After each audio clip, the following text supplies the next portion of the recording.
السلام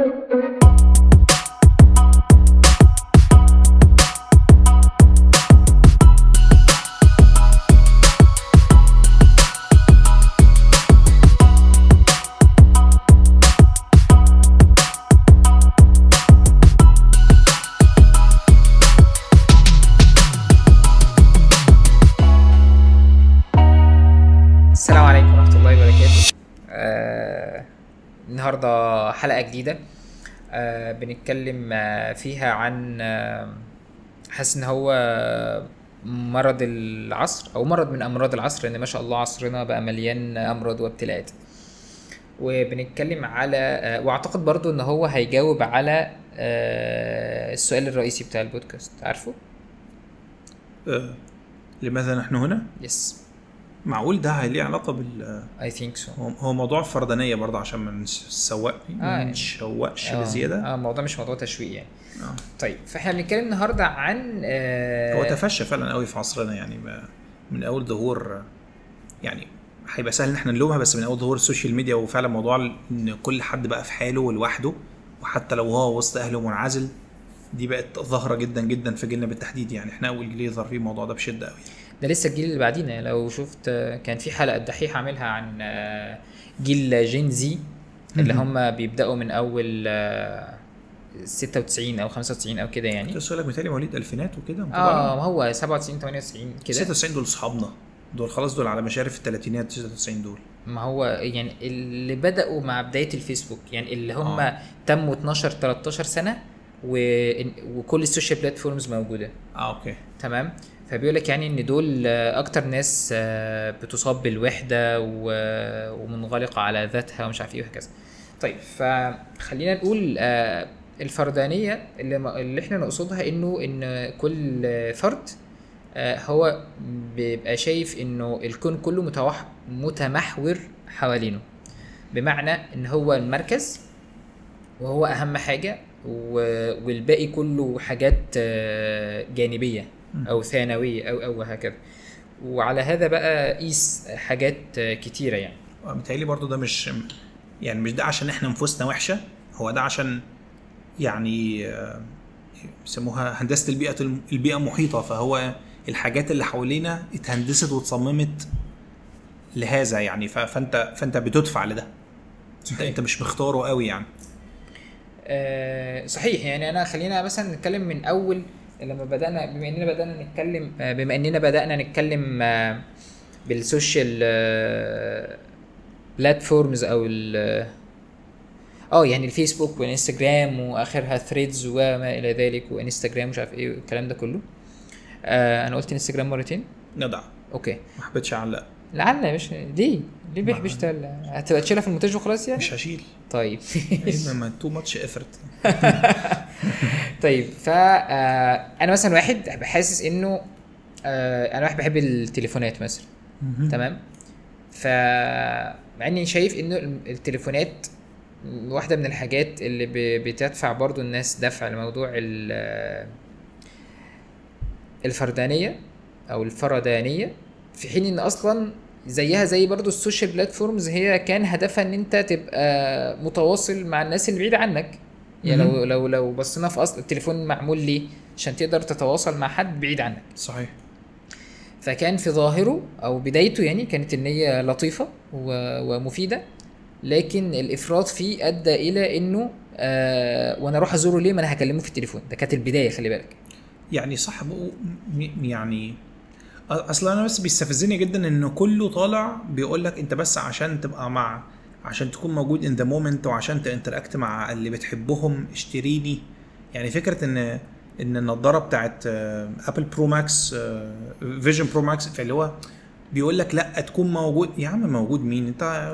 وخلاص هو جاب لك في الاعلان هي موجوده، او في شخص حبيبك ولا حد تاني معاك موجود معاك في الأوضة وانت لابس النضارة ما قلعتهاش. يعني انت you didn't even care انك تقلع النضارة، فلا تبقى لا احنا حضرتك هتقدر تشوفه وتنتراكت معاه وانت لابسها. ما ده بالنسبة لي اللي هو ده أسوأ بكتير من جدا مما يبقى ماسك موبايله وبيكلمني، او بس موبايله وهو قاعد معايا. خلينا نوصل ده بقى في الجيل ما بعدنا، لما نوصل للحته بتاعت الفرق بين الجيل قبلنا واللي بعدنا. يعني وبيسيئوا تسويقها جدا. يعني يقول لك لا احنا بس we are connecting people. لا كونكت انت هتهرج. ما هو بقى الموضوع عشان كده كنت بقول لك يعني هو بدأ بموضوع التليفونات انه كان ده ظاهرة، ولكن للاسف انت دلوقتي التليفون يعني فاهم انت بتفضل ماسكه لحد ما يقع يخبط مناخيرك كده وانت نايم ويوجعك يعني. ايوه صح. الناس حد لو شحن اللي بتنام يخلص. أيوة. الناس اللي بتنام ماسكه التليفون عارفه الموضوع ده. ف وهي مش على ومش على الحاجات التكنولوجيا بس، يعني كتير حتى من العمران اللي حوالينا اوريدي تم تصميمه على ده. اذا كنا هنتناقش اصلا في فكره الكومباوند ان خلاص انتوا مجموعه من الناس مقفولين عليهم عن باقي الناس، او فكره ان الابراج يعني كان اول حاجه جوت انتروديوست او بتاكد الفكره دي فكره البرج، ان خلاص يعني المتعارف بره في امريكا ان في حاجه اسمها انا عندي هاوس ده اللي هو بيت من بابه، ده بتاع هو دورين بس هو بتاعي كله، فبالتالي انت بتنتراكت مع جارك اللي جنبك لازم، او ده جارك. بعد كده جت فكره العماير اللي هو عماره 3 4 ادوار، بعد كده 3 4 ادوار مش محتاجه اسانسيرات، فالناس كانت مضطره تنتراكت، وده كان بيبقى حاصل مثلا تبقى فاتح الباب وخلاص دول جيرانك، ولكن باب المدخل مقفول. بعد كده لما جت فكره البرج والاسانسير دول اكدوا على ده شويه، مستحيل انا هعرف انتراكت مع كل اللي في البرج دول، يعني وبالذات ان في اسانسير، فانا بدخل الاسانسير بطلع البيت كله محدش شايفني، مش يعني تخيل لو البرج ده واحنا عندنا الصحه لو ما بنتعبش وبنطلع على السلم، يعني خفينا بس عنصر الاسانسير اولموست هتبقى عارف كل اللي في البرج لو ساكنين وعلى الاقل هيحصل مثلا، بس خلي ما هو انتراكشن هتكون عارف وشوشهم. بس ما انت يعني ممكن معلش يعني انت ممكن تشوفهم في الاسانسير برضو قدرا زي ما هتشوفهم على السلم، صح، بس معدل انك تشوفه في الاسانسير او انك تشوفه وهو داخل او فاتح، لان الاسانسير لان طلوع السلم بياخد وقت، معدل انك تشوفه اسانسير هل انت عارف ده طالع ضيف ولا ده جارك؟ احس نفس القياس على السلم والله، ليه؟ بغض النظر ان انا يعني متفق معاك انه فكره اصل هو طالع على السلم انت هتبقى فاتح باب فهتشوفه تقفشه.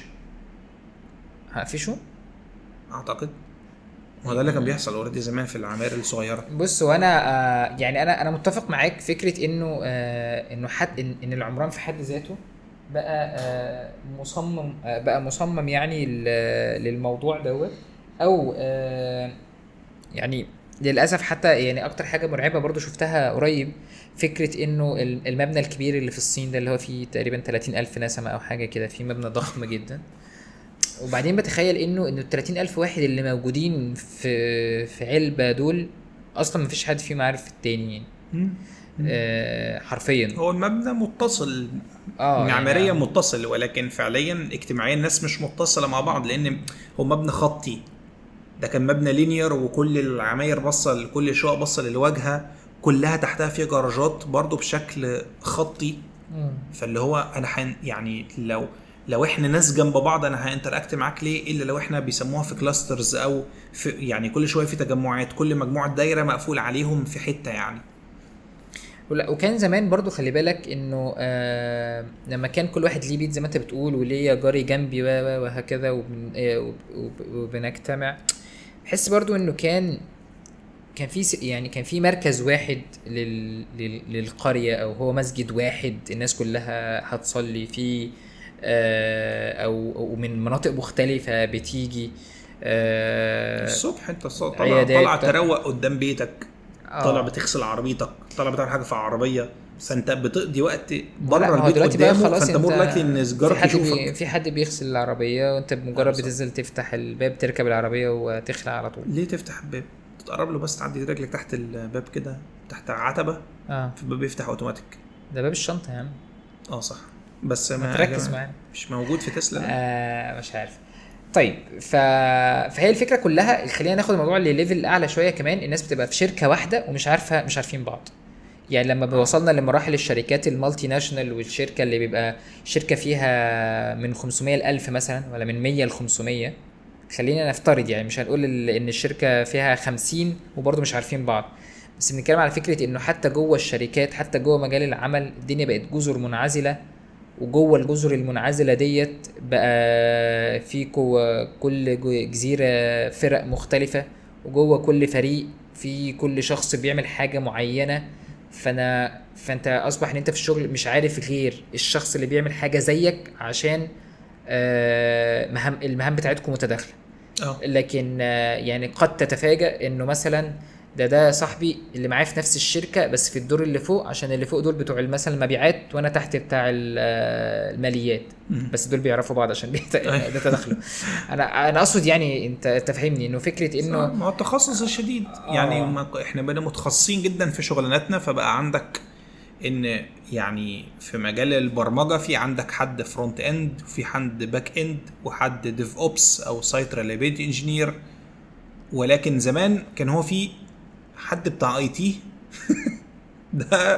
ده بقى نتورك بقى وبرمجه وكله. هو في عندنا مهندس برمجه او مهندس كمبيوتر، وفي عندنا اقسام تانية حد بتاع مبيعات. لكن دلوقتي في المبيعات لا، بقى عندك في قسم نجاح عملاء اللي هو كاستمر سكسس وخدمه العملاء والاكونت مانجر والسيلز وماركتنج، وكل دول هيصنفوا في اخر بزنس ديبارتمنت يعني. واخد لك الادعى من ده بقى كمان فكره كمان بقى الشغل ريموتلي كمان دلوقتي. انت ممكن يعني انت ممكن تلتحق بشركه وتشتغل فيها سنه واثنين وثلاثه وانت ما شفتش اي حد فيهم، يعني فاهم، ما تواصلتش باي كونتاكت حقيقي غير لو انتوا بتبصوا لبعض في كاميرا الزوم وبس. ما عنديش مشكله في ده، بس الفكره ان خلاص احنا وي لوست انترست ان احنا نعرف الاذر ديبارتمنتس. انت عارف ان في شركتك في 80 بني ادم، انا مش مهتم اعرف ال80. فين حضرتك ال20 ال30 اللي هشتغل معاهم اعرفهم وخلاص. يعني ال50 الباقيين دول بقى ما ربنا وفقهم. وبعدين بصراحه وبعدين طب خلينا نضرب الفكره، هو انا ليه مضطر اعرفهم يعني؟ طب ما فعلا ما اوفر مجهودي واركز مع ال30. عارف اللي هو قانون 20 80، ما ركز مع 20 المهمه عشان اجيب اكتر 80 انكم. انا ليه اعرف ال80؟ عشان بقى ما هي دي بتاخدنا برضو الفكره اللي انت بتقوله ده، انه الحياه مش يعني عايز اقول ايه، انه الحياه فيها جوانب اخرى غير يعني غير ان انا رايح اعمل مهمه في وقت معين اخد عليها اجر وارجع تاني. يعني ده بتخيله. يعني فكره انه ان انت اصلا تبقى عارف ان زميلك ده كويس مش كويس، تعبان النهارده، سعيد، حزين، عنده مشاكل، ومشكلته دي انت تقدر تحلها. انت عندك مشكله هو ممكن يكون سبب في حلها. انا جاي في بالي فكره، هي يعني ده اصلها وجزء منها انت اوريدي ذكرته. الحلقه بودكاست بتاعت 8 بتاع فنجان بتاعت العلاقات. كان بيتكلم فيها ان انت لو برضو فكره نفس قانون 20 80 يعني انت 80% من وقتك بتقضيه على 20% من علاقاتك، في حين ان انت نفترض لو بتعمل فكره مختلفه او بتفتح بيزنس او في حد هيساعدك في حل مشكله، في الاغلب هو بيقرر ال 20% المقربين اللي انت بتقضي معاهم 80% من وقتك. بيبقى من في الاغلب بتبقى من الناس اللي علاقتك معاهم تصنف كعلاقات ضعيفه، لمجرد بس ان هم عندهم يعني خلفيات مختلفه تماما، لان انت بتقضي اكتر وقت مع الناس اللي شبهك. لكن لما يجي حد يفيدك، ينصحك في زواجك، يساعدك في البيزنس بتاعك، يكبر لك فكره، يساعدك في حاجه تانية، ينصحك نصيحه عمرك، يعني في الاغلب هيبقى حد من خلفيه مختلفه ودواير طريقه تفكير مختلفه. لان زمايلك اللي شبهك اللي بيفكروا زيك عندهم ببساطه نفس افكار وحلول اللي اوريدي في بالك. لكن مين اللي هيجيب لك فكره اوت اوف ذا بوكس؟ عنده دايفرس باك جراوند مختلفه تماما عن التجارب اللي انت. فتلاقي مثلا انت عندك 20 30 سنه، حد عنده 40 سنه من جيل تاني خالص اداك نصيحه كده هو بالنسبه له سهله جدا، بس هي عندك كانت على الجرح قوي يعني في الجون جدا. بس ده كان ممكن يبقى زمان يا عباس. انت دلوقتي في عصر الشات جي بي تي، واحنا كنا مثلا نقول ايه، اسال عم جوجل. انت دلوقتي خلاص في عصر الشات جي بي تي، اللي هو انا ليه هروح اسال عمه اللي عنده 40 سنه وده اكيد دقه قديمه. انا بالنسبه لي يعني كان جوجل اهون بكتير والله. يعني شات جي بي تي انا لا انكر ان هو طبعا يعني بيموفر جدا للوقت وبيساعد جدا، بس جوجل كان بيدي حقيقي. انا بس ممكن اقول حاجه في موضوع شات جي بي تي ده، يعني ما اعرفش ده منطقي لا، بس انا عندي تخوف رهيب من شات جي بي تي، انه او يعني من الاي اي عامه، انه الاي اي هيساعد على ضمور العضلات العقليه للبني ادم. شكرا. ده حقيقي يعني. هو بمعنى انت دلوقتي انا النهارده مثلا اتطلب مني ابعت مسج اريمايند الناس، اذكرهم ان عندهم محاضره النهارده. ايه اول حاجه جت في بالي؟ يعني اولا تصيغ رسائل على شات جي بي تي وتدور على على تول تدخل لها تاريخ فهي تقول لك ايه افضل وقت تريمايند فيه الناس بشكل اوتوميتد مثلا. لا رحت كتبت على شات جي بي تي طيب ريمايندر للناس ان هي عندها محاضره يوم كذا الساعه كذا عشان مكسل اصيغ الرساله.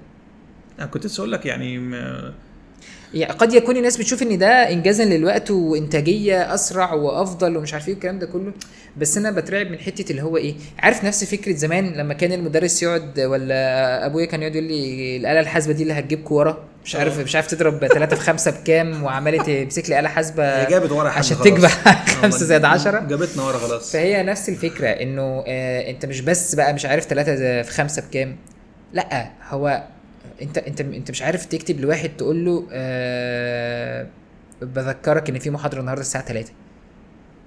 صحيح. فالله المستعان. فعايز اقول انه فاحنا كده اتكلمنا في انه الاشياء حوالينا كلها بتدفعنا للفردانيه لحد ما من اول المنتجات بدءا بالموبايل اللي كان نيته ان هو زي ما انت قلت كده كونكتنج بيبل وصولا لحد الفيجن برو اللي برضو ما زالوا بيلعبوا نفس اللعبه اللي احنا we are connecting people.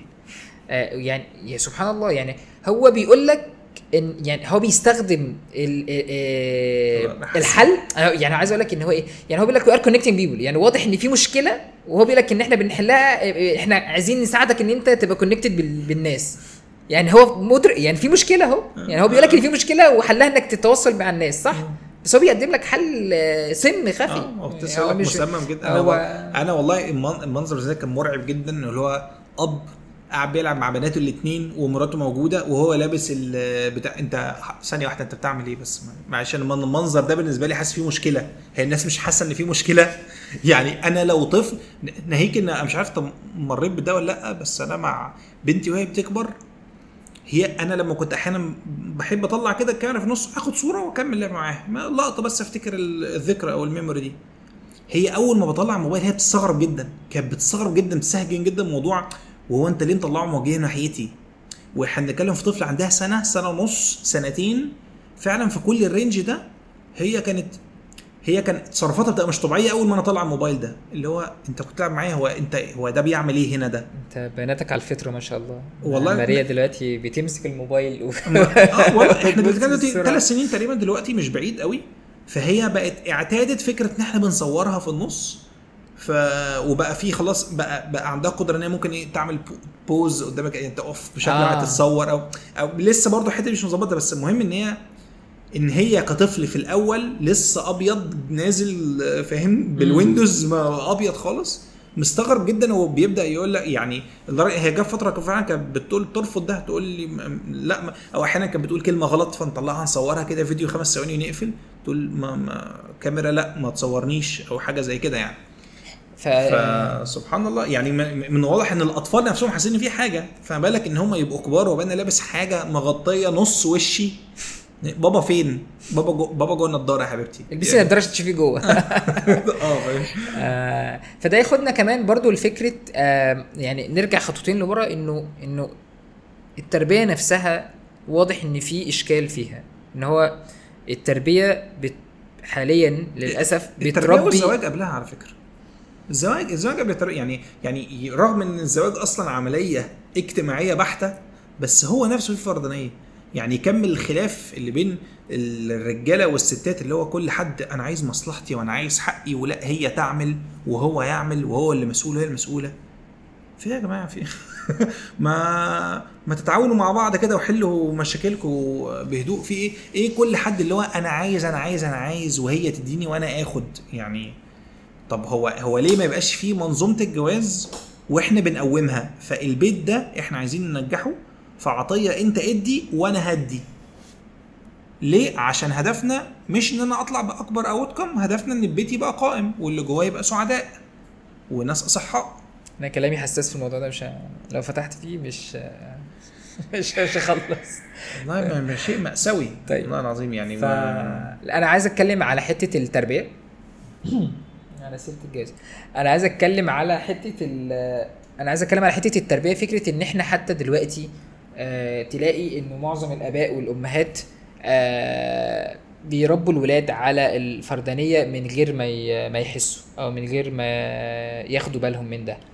في ايه مثلا؟ مثال هتلاقي مثلا دايما بغض النظر عن كرة القدم وان هي ما زالت لسه اللعبة الشعبية اللي كل الولاد بيحبوها يعني، هنلعبها فين يا باشا؟ لكن شوف دلوقتي اهم حاجة لازم يكون في لعبة فردية الولد بيتنافس فيها مع حد، بيثبت فيها ذاته وتعظيم الذات، وان انت قوي وانت تقدر وانت. بس على فكره هو النجاح في اللعبه الفرديه افضل واسهل بكتير من اللعبه الجماعيه. انت متخيل تلعب لعبه جماعيه تيم اوت اوف 5 من 5 بس، انت محتاج الاربعه يبقوا نسبيا جامدين عشان انتوا 5 تكسبوا. طب علي يعني انت في ايه ملعب ده لعبه فرديه وانا لو جامد هكسب قشطه فتمام. أيوة يعني ما هو ده بقى بيهدم المفهوم الفطري الاصلي يعني.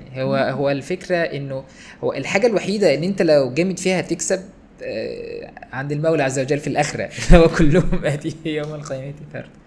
وحتى دي في حد ذاتها يعني انت اصلا عشان تكسب فيها انت محتاج تدعو غيرك وتنصح غيرك يعني، عشان برضو ما يبقاش موضوع ما هو كده انت برضو في الاخر رايح هنروح فرادة يعني، فيبقى فعلا كل واحد يهتم بنفسه قد ما هو لا يعني المفهوم انه لا الالعاب الجماعيه بتنمي حاجات كبيره جدا زي ما انت بتقول. انا معايا 4، لو احنا بنلعب لعبه جماعيه 5 لا فانا معايا 4 لازم ابقى عارف ان ده النهارده مسقط في الحته دي هشيله، وانا بكره مش احسن حاجه عارف انت زي ما بيقولوا في الكوره فده غطاني مش عارف ايه وهكذا.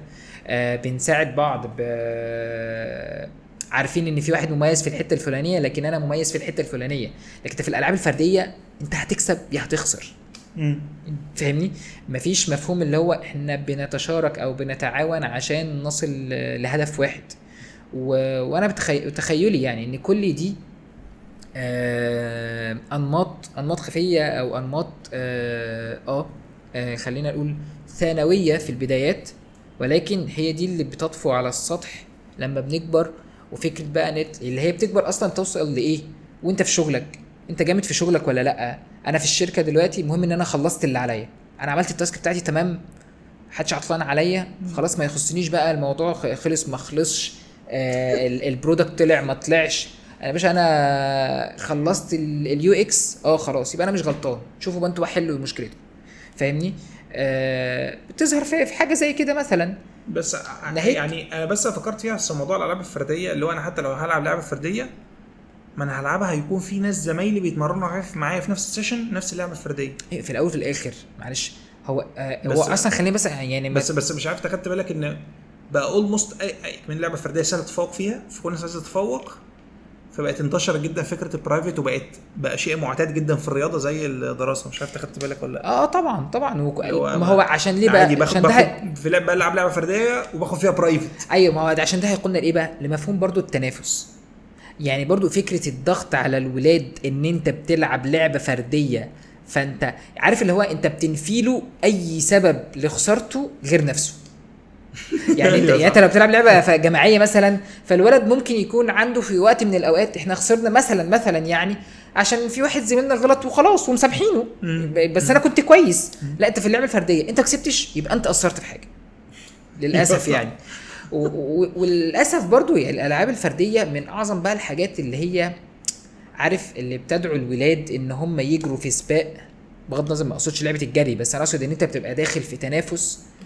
ودي دعوه عامه يا جماعه للاباء والامهات يعني. والله يا جماعه احنا بنلعب رياضه عشان نحافظ على جسمنا وللترويح عن النفس مش عشان التنافس خالص. السوشيال سكيلز يعني والله لا يعني اصل فكره مفهوم التنافس ده يعني صعب جدا وانا شايفه يعني مريب جدا. احنا هو اكشلي احنا المفروض ما نتنافسش في اي حاجه غير حاجه واحده بس. صحيح. التنافس على الجنه. ربنا يا رب يرزقنا الجنه يعني، وهي دي اللي احنا نتنافس فيها. وفي ذلك فليتنافس المتنافسون. مفيش حاجه تانية المفروض نتنافس فيها ونلعب العاب فرديه نبقى جامدين فيها قوي، ولو كسبنا يبقى كسبنا بعضلاتنا، ولو خسرت يا ابني يبقى انت اللي مقصر وانت ما عملتش ما كسرتش ده. حتى لو يا اخي هو الاول بيبدا يتنافس مع الريكورد. ايوه لو انت ما كسرتش الريكورد ليه يا جماعه؟ انا كسبت خلاص واللي حصل وما تبوستونا بقى. تصدق ان حتى في موضوع التنافس على الجنه يعني لو هي دي الحته الوحيده اللي ممكن نتنافس فيها فبيبقى ان التنافس بتاعك انت ما تقدرش تعلن عنه لما انت تتفوق. نفترض يعني انا يا عم انت مش عارف ان انت متفوق. ما هي دي برضو ما هي دي اللقطه يا عم في معاك زميلك وانت حفظت الصوره قبله مثلا، انت عارف ان انت تقول له انا ما ينفعش اكبد منك في الحفظ عشان انت عارف ان كده هيسيبك رياء وربنا هيعرفك مقامك. ما هو يعني انت لا بس بتعرف بعدها على طول ان انت ايه. ما هو خلي بالك بس اللقطه هنا في ايه، انه برضو المعيار احنا مش عارفين في الدنيا بالظبط. بقول لك حتى لانه في معيار اسمه القبول. يعني انت ممكن انت بتعمل العباده، انت بتحفظ الخمس ايات وهو حفظ 4 بس، لكن في الاخر مين عمل بالايات؟ مين ربنا تقبل منه العمل بيها وفهمها وثبتها في دماغه؟ فاهمني؟ فهو بس عشان كده دايما هيفضل في تنافس. هي بقى دي اللقطه، انه ان انت دلوقتي يعني ايه، يعني مثلا في مثال الصدقات مثلا، رب درهم سبق 1000 درهم. صحيح. فهي بالفكره ايه، ما هو بالمقياس الدنيوي لو انت عايز تقيس وتتنافس فخلاص، فاللي طلع 1000 درهم ده اكيد سبق ونافس. ولكن يعني هي برضو عشان ليها معايير اخرى ونسبه وتناسب من فلوسه ومش عارف ايه الكلام ده كله. بس خلينا نتكلم على فكره القبول اصلا. هو رب العزه هو بقى اللي بيقبل ده وما بيقبلش ده، ما لهاش علاقه الكميه قد ايه او وهكذا. طيب خلينا تفتكر الموضوع ده كان موجود في الجيل اللي قبلنا؟ يعني كان ايه البديل بالنسبه لهم مثلا لو نتكلم على حته الموبايل والسوشيال اكاونتس والحاجات دي كلها؟ مالها القهاوي والبيوت يعني مصطبه. ما تيجي ننزل نزور عمك فلان، ما تيجي ما تيجي يا بنتي ننزل عند خالتك فلانه. انت عارف موضوع نزور عمك فلان ده، يعني موضوع بدأ في الاول ايه، خلاص مش لازم نزوره ونكلمه في التليفون، وبعدين دلوقتي المكالمه على التليفون بقت تقيله، فنبعت له تكست. لا وبقت تقيله علينا. فاكر لما احنا صغيرين اللي هو تعالى كلم عمك، اللي هو ماما قولي له انا مش هنا. اللي هو اهلا يا عمو، اهلا وسهلا. لا دلوقتي يا باشا احنا طب ما نبعت له تكست، وبعدين خلي بالك يعني واتساب بقى نبعت له بقى احسن، لسه هكلمه ويرد عليا. لا انا هكتب تمبلت ويا رب يبقى عيد سعيد عليكم وعيد اضحى مبارك. لا ده غير دي بقى كمان سيلكت اول فورورد. كان مره حد يكلمني قال لك هو ليه الناس دلوقتي بقت كمان تقلق من المكالمات التليفون؟ لانه المكالمات التليفون مباشره لايف، يعني زي ما بقول لك كده.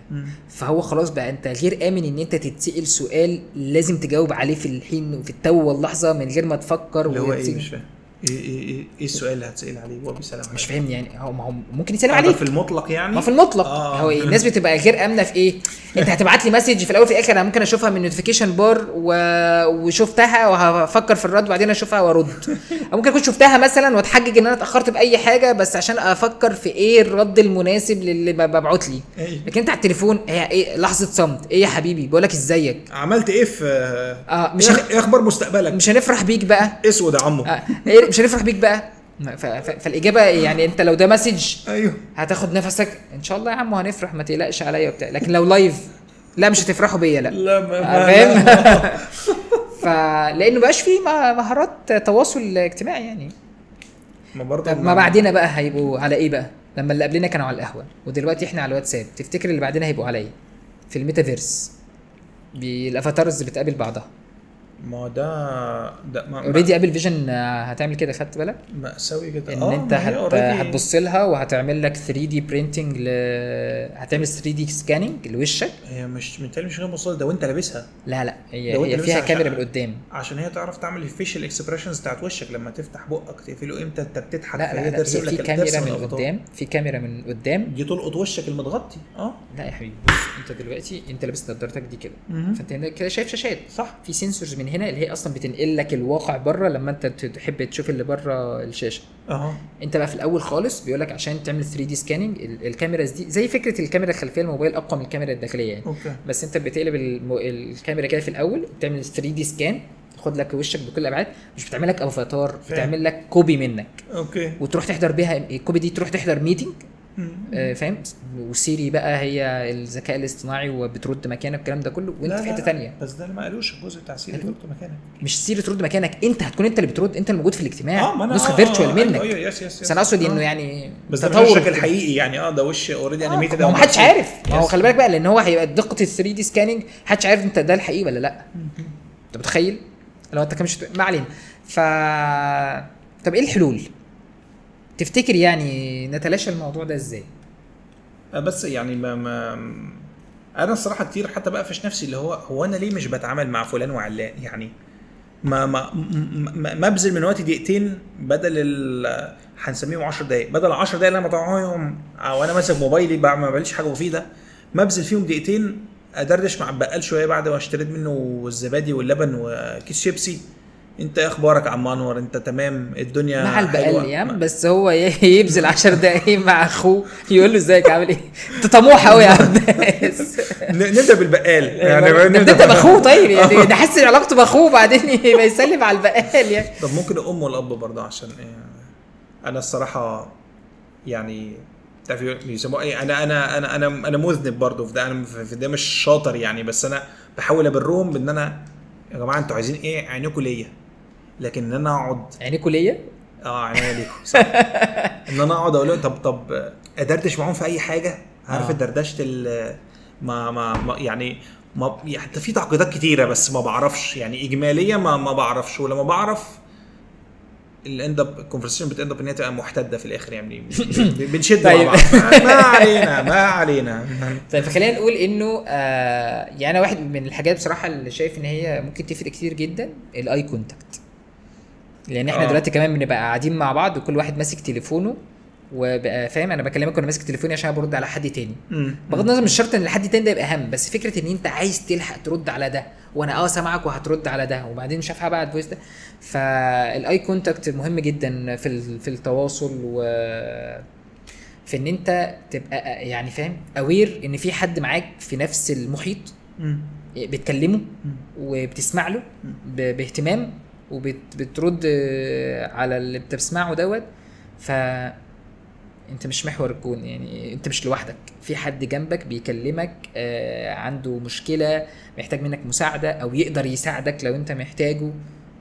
هي في المسج اللي انت بتاعتها ده، انت مش محور الكون دي، لان يعني الفكره دي حتى لو انت رافضها انت ممكن يكون افعالك بتدل عليها من غير ما توصل فكره مغروزه جواك بتاعت انت محور الكون دي، اللي هو انا ايه مصلحتي من ده؟ لا كل الترندز عايز مني ايه؟ مش انا مبسوط ايه؟ اهم حاجه اللي يبسطك، فاهم؟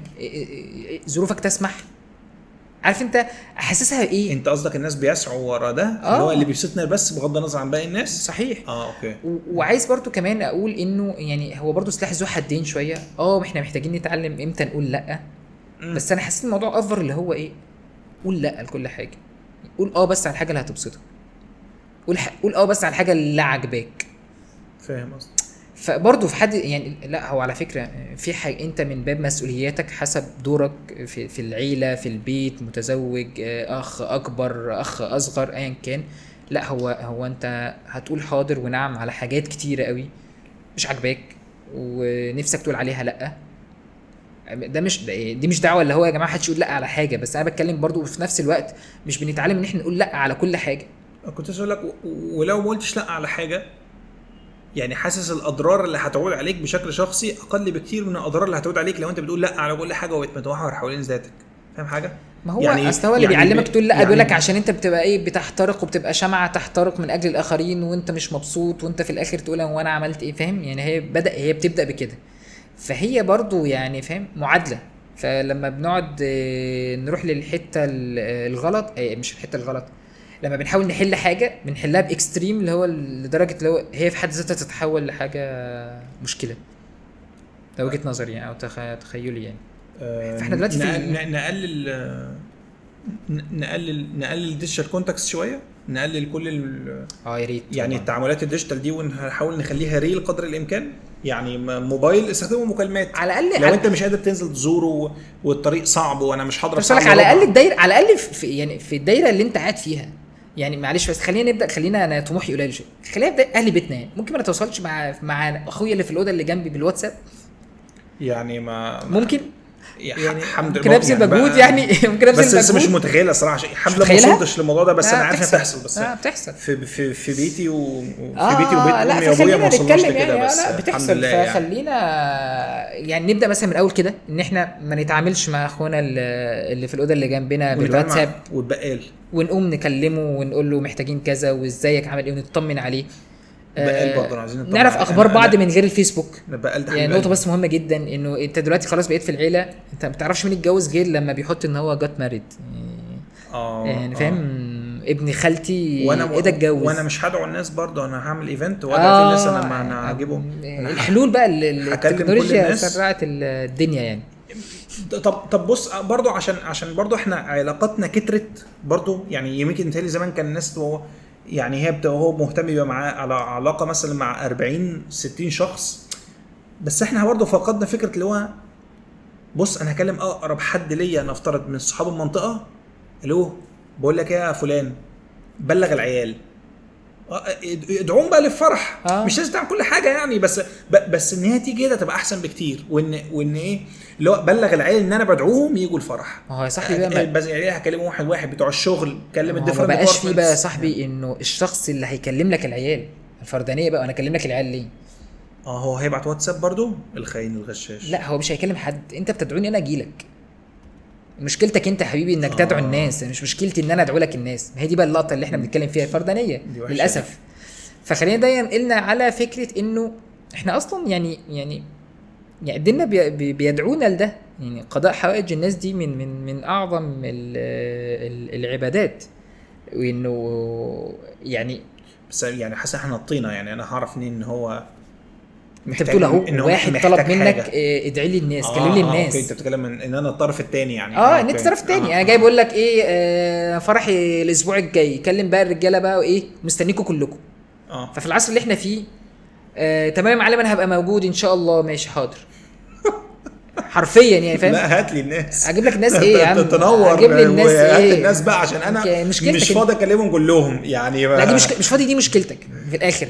ما هي دي هي بقى، ما هو بس العصر اللي احنا فيه مش فاضي، دي مشكلتك مش مشكلتي. بعدين يحضر فرحي 250 بني ادم واعرفهم نص نص، ولا يحضر فرحك 40 بني ادم حبيبك؟ الصوره هتبقى احلى ايه؟ الله يبارك لك. 250 احلى في الصور، تحس كده ايه عزوه كده، لما ادخل كده كلهم يهيصوا ويصفروا، فتبقى حاجه جامده قوي يعني. لكن لو 40 هيعملوا هيصه قد ايه دول يعني؟ ده نصهم بيتكسف زي يا عم. فهتلاقي كده ايه، مفيش اكشن. انت عمرك رحت فرح حد دعاك بالفيسبوك؟ معلش السؤال اوت في هو انا متخيل، حسيت سؤالك هيبقى العكس. هو اكيد يعني اكيد يعني لا براحتك عادي. يمكن اصلي يوسفني اقول ان حصل. لا يعني عادي ممكن حصلت زمان انا بحس فيها بعدم جديه برضو الصراحه. فاللي هو انا ببقى توتالي اوكي ان انا ما احضرش بالظبط. لكن لو حد كلمني ودعاني وانا مش هعرف، لازم اكلمه واعتذر له يعني. ايوه بالظبط. لكن انت متخيل لو اقل حاجه فيها وما ببقاش سعيد بنفسي يعني، ابعت له فويس نوت بصوتي اعتذر له. لكن اعتذر له كتابه دي بحسها يعني وحشه قوي في حقي يعني. ده خلاص احنا هتقفش. كنت اقول لك ده معناه ما بقدروش فاهمني. فلو حد شاف عمل معاه كده فانا اسف يعني. فاحنا كنا بس خلينا عشان نبقى ما نتوهش الناس. فاحنا كنا بنتكلم في الحلول. احنا قلنا انه نقلل الديجيتال تولز للتواصل شويه، خلينا نتواصل واقعيا وجسديا مع الدايره القريبه مننا على الاقل وما بعدها. اي كونتاكت يا اخوانا، الاي كونتاكت يا اخوانا مفهوم نسيناه فعلا. انا فاكر الاي كونتاكت ده كنا بنتعلمه في مهارات التواصل، فاكر قبل ما نتعلم برزنتيشن سكيلز. اتفقنا على معاملات الانسانيه البسيطه اللي اخونا عباس كان بيتكلم. اسال البواب عامل ايه وبعد ما تدفع له الفلوس. مش لازم تدفع الفلوس وتاخد مصلحتك وتخلع بسرعه. يعني عادي الراجل ده من الجيران يعني من الجيران. انا متهيألي والله كله يعني الجيران، كل اللي اتعامل معاهم في البيع والشراء، كل الصناعيه اللي بيجوا لك البيت، انت بس حاول يعني. والصراحه ما يعني عمر ما الموضوع خيش معايا ان انا مثلا حتى راكب بقى مع سواق توك توك ولا تاكسي ولا اوبر ولا كان، خد اتفتح معاك كونفرسيشن تانية، فهو بيحكي لك حاجه من وجهه نظره، فمثلا تفكرك قد ايه انت في نعمه كويسه، او هو في نعمه مش موجوده عندك بس هو شايف فيها تفصيله حلوه. انا على ذكر بركب المواصلات بحط تليفوني في ودني وانا مالي باللي جنبي قاعد ليه طب هي حاجه روشه. ان الاستورج اللي بدات افنش معاه الشغل بتاعي يعني مؤخرا، كنت بروح اشوف حاجه عنده، فمراته رنت عليه، فبالصدفه هو كان ساب موبايله على يعني على البنش يعني، فانا شفت اسم مراته فمسميها وصيه رسول الله صلى الله عليه وسلم. العظيم اسم جامد قوي. وعلى فكره هو مش شيخ خالص، هو يعني هو حد عادي جدا جدا بس مركز قوي في التفصيله دي، فعلمت في بالي فخلاص يعني هي تفاصيل تعلم فعلا. بقت ماشيه، بقت ماشيه معايا الصراحه يعني. فاللي هو قبل بس ما تقل معاها الرسول صلى الله عليه وسلم وثق بيها يعني. ففكره جامده جدا. بدل لا يعني ماشي يا عم هو مش عايز يكتب اسم مرته عشان ما تشافش على الموبايل، فماي لاف دودو قلوب يعني قرة عيني الحكومه. ده قال لك لا، فده علّ علينا كلنا الصراحه. كان اسم جميل جدا يعني. نختم بهذه التتشاية اللي لمست القلوب. ماشي يا سيدي، ما كنتش ناوي بس تمام. لا نكتب. طيب تحية كبيرة مننا ومن كل الناس اللي بتسمعنا. عم ابو زياد كمان عم طه ابو زياد حبيب قلبي، شاوت اوت لعم ابو زياد في الويلي. كمان ناس يا عم يعني اتمنى ان هم ما يكونوش بيسمعوا بودكاست في الويلي يعني، بس تمام. لا يعني ربنا يبارك فيكم جميعا. شكرا جزيلا. حاولنا نحط كده زي كشاف، مش عايز اقول سبوت لايت. الكشاف ده وحش قوي انا ما فهمتهاش خالص. عايزين نسلط الضوء على تسليط عايزين نسلط الضوء على فكره انه يا جماعه والله احنا عايشين. عارف والله افتكرت حاجه الحياه فيها ممكن اكتر كتير منك. عارف المثل العامي اللي هو بيقول لك بس طبعا ده يعني اعتقد انه مش صح، بس هو يعني ينفع نفسه. الجنه من غير ناس ما تداس. هي تنداس عادي. لا والله ممكن يعني وارد ما تندسش يعني فاكر سيدنا ادم حس بيها بالوحشه دي غريبه. انت مش عارف هي في قوله مش صحيح ولا ايه؟ لا مش عارف، انا ما قلتش غلط. انت ليه لا ما يعني في خلق ستنا حواء هو لان هو حس استوحشها يعني. فلا مثل مستند على ده. فالجمله تكاد يعني ادعي انها حقيقيه يعني. سبحان الله يعني عندك ملائكه وجن ويعني والنعم الجنه، بس لا في وحشه يعني. سبحان الله يعني. انتوا مش لوحدكم يا جماعه، انتوا مش محور الكون. في ناس معاكم في بيتكم، في شغلكم، في حياتكم. غصب عنك مش هينفع تقفل على نفسك وتشتغل ريموتلي وتطلب الاكل دليفري وتقعد في البيت لوحدك، لانه جسوت في وقت هتتعب ومش هتعرف تعالج نفسك، وفي وقت تاني هتبقى محتاج فلوس ومش هتلاقي حد يسلفك، وفي وقت تالت هتبقى فرحان ومش لاقي حد تفرح معاه. بلاش يعني نبقى كله احنا محتاجين الناس في المصايب يعني. ف هذه منا دعوة للتواصل والمشاركة في الخير بإذن الله تعالى. شكرا عباس. شكرا ليك يا عطية. نشوفكم على خير. لو في مواضيع روشة حاجات عايزين ندردش فيها قولوا لنا، وإن شاء الله يعني يجعل كلامنا خفيف عليكم، وإن شاء الله يكون استفدتوا، وبإذن الله تبقوا فاكرين لماذا نحن هنا. نشوفكم على خير يا رب. سلام. مع السلامة.